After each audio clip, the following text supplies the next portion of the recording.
Come and listen to my story about a man named Jed. A poor mountaineer barely kept his family fed. And then one day he was shooting at some food, and up through the ground come a bubbling crude. Oil, that is, black gold, Texas tea.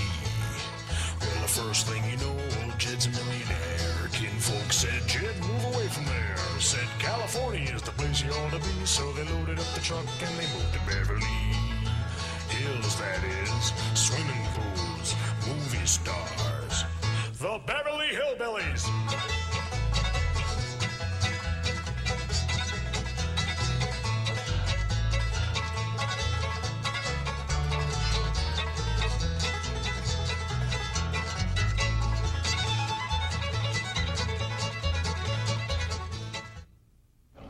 Well, howdy. Well, now, ain't that handy? What's that, Pa? Way the road takes a bend in here, runs right by the front door. No, Mr. Clampett, this is your driveway. It goes with the house. Is this thing a house? Oh, yes, indeed. It was built by John Barrymore, one of our finest actors. Pretty fair stonemason, too. Hey, Jed! This here is dandy soil. Fine, Granny. We'll commence plowing tomorrow. But this is Beverly Hills. Dirt is dirt. Yes, I know, but why don't we look around inside, eh?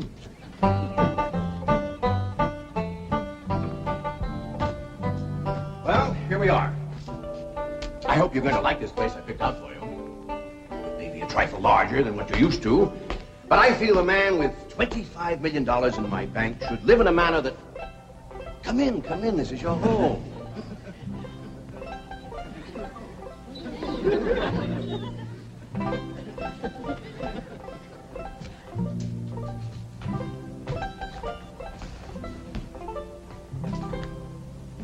As I say, it may be a bit more than you're used to, but I'm sure you'll be comfortable. Now, my secretary will be over right away to help you with the hiring of servants or whatever problems you may have. She's a very efficient girl, Miss Hathaway. Jed? Jed? Jed? You and Jethro fetching my stove so I can get some victuals to cooking? Oh, you have a beautiful stove. Thank you. Fetch it in, Jed. You scare up some wood, Ellie. No, I mean you have a stove already installed in the kitchen. Where's that? I'll show you. Excuse us. Ellie, you go with Granny. She'll still need you to fetch some wood. Sure, Pa. Uncle Jed, guess what? There's a whole nother house up here. Jethro, come down from there. Like as not, that belongs to somebody else. Darn. This is your kitchen. Oh, and here's the stove. The last word in food preparation. And speaking of food, you'll find everything you could possibly want stored right in here. See? Huh? Well, I'll leave you ladies to your culinary delights. Au revoir. Bon appetit. Talks gibberish. You set a great deal of store in this here stove, Granny. Well, we'll see. Ellie, you run out and fetch some wood. I'll get a fire to going in here and we'll see. Jethro, I hope it's all right for you to be missing school. Oh, sure, Uncle Jed. They ain't straight in the 5th grade. You're in the 5th grade already? Starting this year. Don't seem like no time at all since you went with your ma to get you started in the 1st grade. You was 6 years old. No bigger than that. We drove clean over to Oxford so you could go to the same school your pa went to. You wouldn't know that town today, Uncle Jed. Oxford? Yes, sir. Well, that town has growed and spread out and built up and just kept getting bigger and bigger. Where today, why, I bet you there must be at least 3 or 4 dozen people living there. A place like that's all right to visit, but I wouldn't want to live there. Do you have any assistance? No, thank you, Mr. Drysdale. We were just talking about Jethro here getting back to school. Oh, Well, we have some excellent educational facilities out here, Mr. Clampett. Where do you go to school, Jethro? Oxford. Yeah, you see, Jethro's ma, that's my cousin Pearl. She married an Oxford man, so naturally Jethro, he goes to school there, too. I'm the champion crawdad eater. At Oxford? Jethro put away 3 buckets of crawdads. 4. And he's learned to cipher and everything. Cipher some for Mr. Drysdale. 1 and 1's 2. 2 and 2's 4. 4 and 4's 8. I have to take off my shoes to get any further than that. Never mind. I'm sure we're thinking of 2 different Oxfords. You see, there's one that's very, very famous and very old. That's where Jethro goes to school. Been there since pioneer days. That's how come it got its name. It's where the oxen used to ford the river. So folks took to calling it Oxenford, and later on it got shortened to Oxford. Well, I'll be running. Oh, by the way, here are your keys. My secretary should be over very soon. Well, thank you very much, Mr. Drysdale, for everything you've been doing for us. Oh, it's my pleasure, Mr. Clampett. You see, I'm not only your banker, I'm your next-door neighbor. Well, say, now ain't that nice? Well, now, why don't you bring your missus over tonight for supper, and I'll have Granny womp up a mess of grits and hog jowl. Well, you see, right now my wife is in Boston. Oh, that's too bad. When'll she be back? Not too soon, fortunately. I'll see you later. Well, thank you, Mr. Drysdale. So long. Uncle Jed, you reckon one of these days I can have me a little bitty old taste of Granny's moonshine? Now, Jethro, you know the family rule about Granny's moonshine? You get your first taste on your wedding day and not before. Well, Uncle Jed, that might be an awful long time. I ain't even got me no sweetheart. How come? Why, back home, every time I get me a girl, one of them there big fellas would take her right away from me. Maybe out here in Beverly Hills. Paul, could I please have the axe? I gotta split some wood for Granny. Fetch it, Jethro. Ain't this place got a wood pile? Not that I can find, but I found a whole row of black old dead tree trunks, pretty near as high as this height. Is it kind of big for you to tackle? Well, shucks, no, Paul. They're only this big around, and all trimmed and topped and strung together with the black rope, so as no matter which one you cut, the others keep it from falling. Somebody had a right smart idea there. Just the same, I think I'd rather have Jethro do the cutting. Oh, Paul, let me. Cutting trees and chopping logs ain't no work for a girl. I'm just as strong as Jethro. You ain't neither. I am so. You ain't neither. I am so, too. You want to wrestle? Darn too. Now, here. That ain't no fair fight. Somebody's gonna get hurt. Now, yeah, you see, you're getting too rough. Jethro. A person can get crippled from a hold like that. Get up from there. I can't, Uncle Jed. You turn him loose and get up from there before I take a strap to the boot. Now, here, you get out there and chop down one of them tree trunks and saw Granny some nice logs. Yes, sir, Uncle Jed. Could have whooped you if you hadn't tripped me. Heavy? Come back here and sit down. I want to talk to you. Whooped him fair and square, and I'll do it again. You won't. That's what I want to talk to you about. Ellie Mae, you're getting too big to wrestle with boys. I ain't as big as Jethro. Big that way, I mean, growed up. You're a young lady now. You gotta start minding your manners and fixing your stuff up real nice and wearing dresses. Paul, folks would call me a sissy. It ain't sissy for girls to act like girls. You see, Ellie, I raised you like a boy, and I was wrong to do it. I reckon every man liked to have a son, and you was my only young'un. And when your ma passed away, I just decided to turn you into a boy. By the time Granny come to help out, you was too wild to tame. By thunder, you could outrun, out-climb, out-fight, and out-shoot every boy in them hills. I still can, Paul. Yeah, but it ain't fitting. It ain't right for folks to go against nature. Now look at old Duke. Reckon we could turn him into a cat? Of course not. That's right. Because nature made him into a dog. It's the same way nature made you into a girl. Here lately, she's getting more and more positive about it. You mean my ears is grown? No, nothing like that. You're pretty. Oh, Pa. I know you don't like it when I say that, but you like it when the young fellas around here come in saying it, and they will. Only they'll probably be using words, fancy words I won't even understand. But Ellie Mae, ain't nobody can ever tell you how pretty you really are except me. You're the living picture of your mom.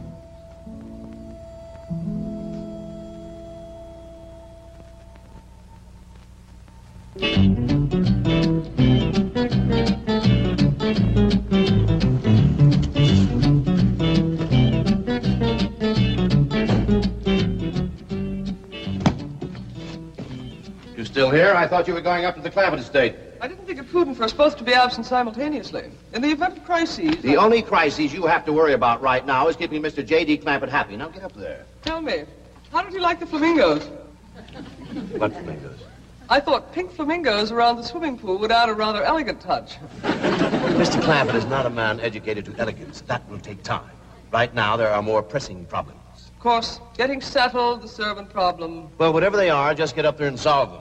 Now, J.D. Clampett is this bank's largest depositor, and I'm making his satisfaction your responsibility. I accept the mantle of responsibility with which you have cloaked my shoulders, and I shall so conduct myself that if this great financial institution shall last 1,000 years, people will still say, this was their finest hour. Handy wood, all right. Got a lot of pitch and tar in it. Ought to burn real good. Yeah. That flimsy grate holds up. Granny, this is top of that tree trunk. You want I should split it up too? No, just leave it outside. Yes, sir. This place ain't even got a wood box. Yeah, folks don't need much wood out here. Remember what Pearl said? It don't get cold. Yeah, I remember. It might not get cold in the day, but it sure freezes solid at night. How you know? I'll show you how I know. Every bit of food in this here storage bin is froze harder than a rock. Yes. Look.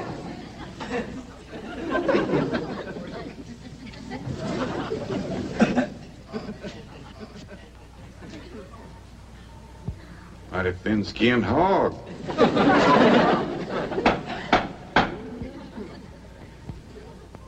But I'll be doggone. Take me 2 days to thaw out that ham before I can ever cook it.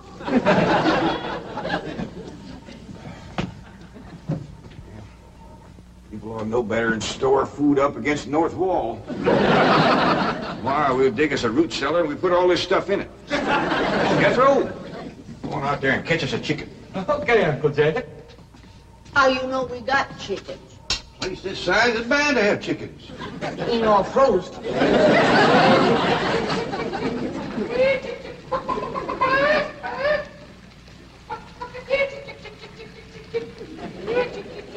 Chick, chick, chick, chick, chick, chick, chick.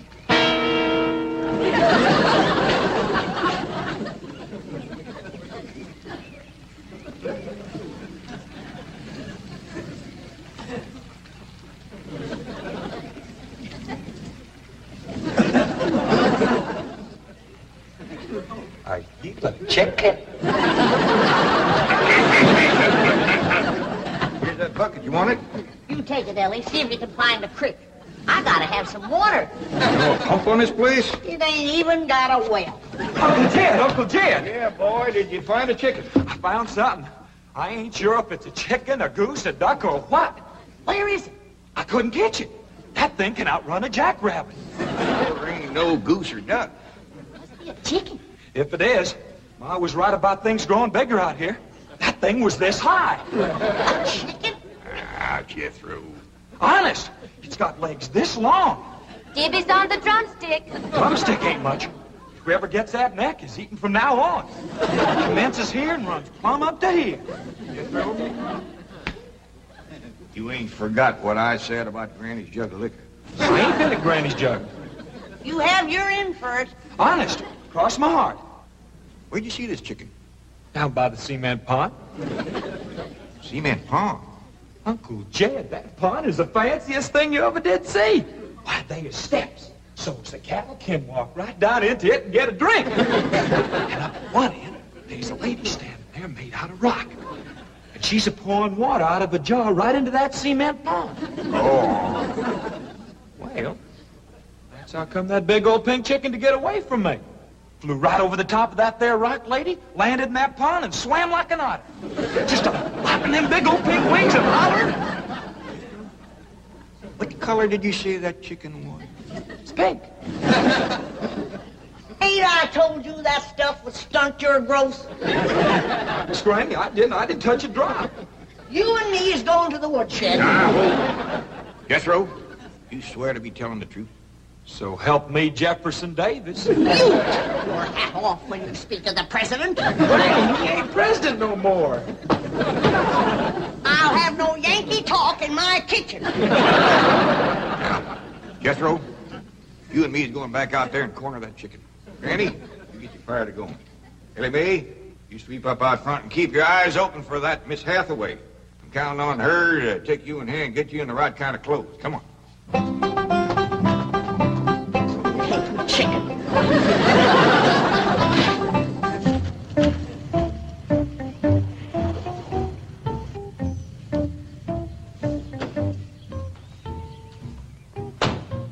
You there, young man. I ain't a young man, but I sure do thank you for thinking so. Good heavens, you're a girl. Yeah. I'm Jane Hathaway, executive secretary to Mr. Drysdale. And you, I take it, are a domestic of some sort? Cleaning girl, housemaid? Just what are your duties with Mr. Clampett? Well, he sent me out here to sweep up, but he said you'd take me in hand and get me in the right kind of clothes and everything. Indeed, I shall. We have a complete servant's wardrobe from chef to chauffeur. Come with me. What in the name of Thomas Chippendale is this? Has Mr. Clampett seen this disgraceful and unsightly mound of debris? Oh, yes, ma'am. This is all his. Oh, what charming antiques. Just like you said, Jethro. Rock lady pouring water into a cement pond. Yes, sir. And over there's where I seen that great big pink chicken. Only thing is, it don't sound like a chicken. It makes a kind of hollering noise.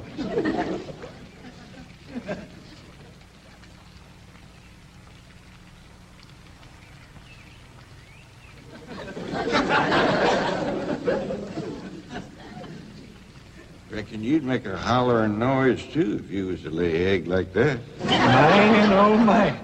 That's what I call an egg. And you won't have to worry about food now. Wait till she cooks this.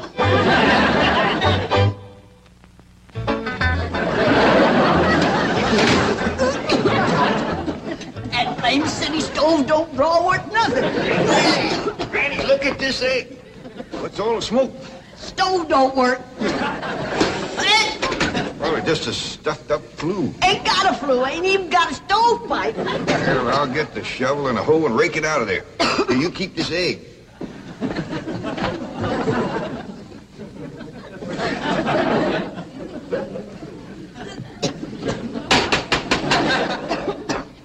Just like everything else out here. Froze solid.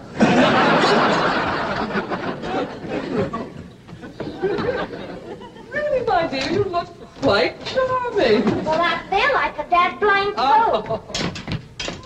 Just a moment. Get something, I'll be right back. Oh, that was my Pa. I take it he's a gardener. Oh, yes, ma'am. Pa just can't wait to commence gardening. Apparently. However, as though I admire his enthusiasm, I must forbid him access through the main entrance.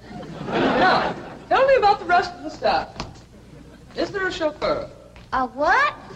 Someone who does the driving. Oh, yes, ma'am. That's Jethro. Of course, I don't reckon he can stay around very long. He's got to get back to Oxford and go to school. Oxford? He attends Oxford University? Well, he just calls it school. Pa went to school there, too. Oh, yes. Old school time. Great pride, those Oxford men. Sorry I couldn't stop before. Granny was having trouble in the kitchen. Pa, do I have to wear this here stuff that Miss Hathaway... No, there can be no appeal from Mr. Clampett's orders. Thank you, ma'am. Glad to see you taking a firm hand. Ellie Mae, that's right pretty. Makes you look taller. She's got me walking on pegs. We'll run in and show Granny. And get rid of those old clothes, dear. Granny, I presume, is the cook. Yes, ma'am, but she ain't too happy about it right now. I shall deal with her directly. Now, let's see. Maid, gardener, cook, chauffeur. Oh, I understand Jethro is an Oxford man. You bet he is. I'm quite anxious to meet him. Don't blame you. Fine-looking young feller. Single, too. And he's on the lookout for a girl. I am only interested in the intellectual rapport which I would naturally have with an Oxford man. I presume you went to Eton as a boy. If I know Jethro, he went to Eton the minute he was born. Yes, of course. I suppose his father matriculated him. I kind of think maybe it was his ma. Oh, well, no matter. At any rate, he's an Eton man.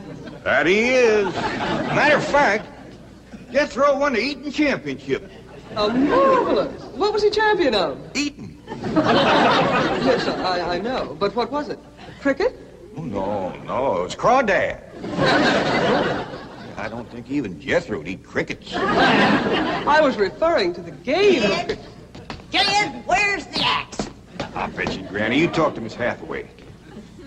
And just why does Cook need an axe? I've hit this with everything I could lay a hand to. I even whomped it with an iron skillet. You are supposed to hit it with a croquet mallet. All right, where is it? I don't think I'll tell you. There is a time for work and a time for play. Now then, what are we cooking for Mr. Clampett? Well, I don't know what you're cooking him, but if he wants any victuals from me, somebody better shoot a possum.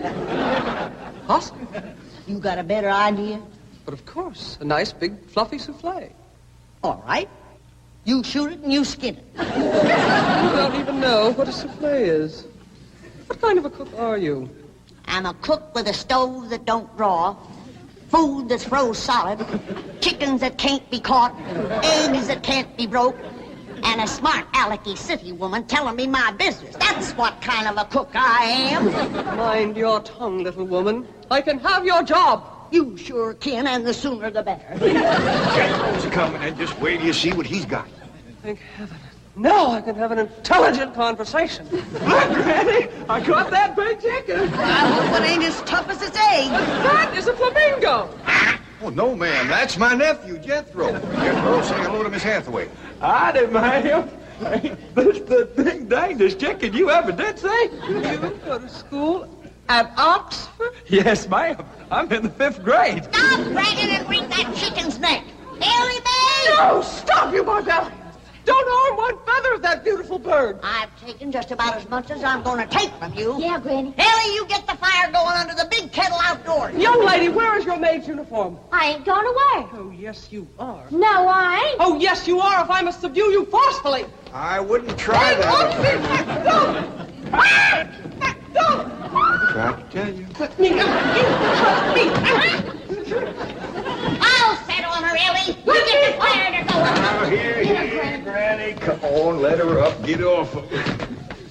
You are discharged. All of you. Sacked. Fired. You are the most incompetent, insubordinate, belligerent group of domestics it has ever been my misfortune. Hathaway! Ah, Chief, you're just in time to help me take disciplinary action. You're fired. I've already told them. Not them, you. These people are the Clampetts. Clampett? Yes, that's right. Now go back to the office and pick up your severance pay. You are through. Now, Mr. Drysdale, hold on a spell. I reckon there's been a kind of a misunderstanding. But this little lady's been a right big help to us. Why, she fit in just like one of the family. Matter of fact, her and me is going out hunting. Ain't that right, Miss Hathaway? Yes, indeed. Yeah. Jethro, you can take that pink chicken back out to the cement pond. We're going out and shoot us a nice, big, fluffy souffle.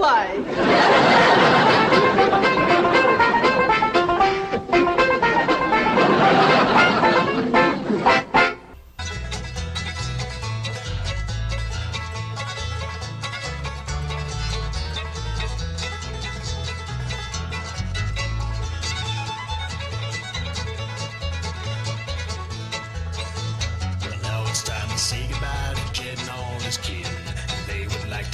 folks for kindly dropping in. You're all invited back next week to this locality to have a heaping helping of their hospitality.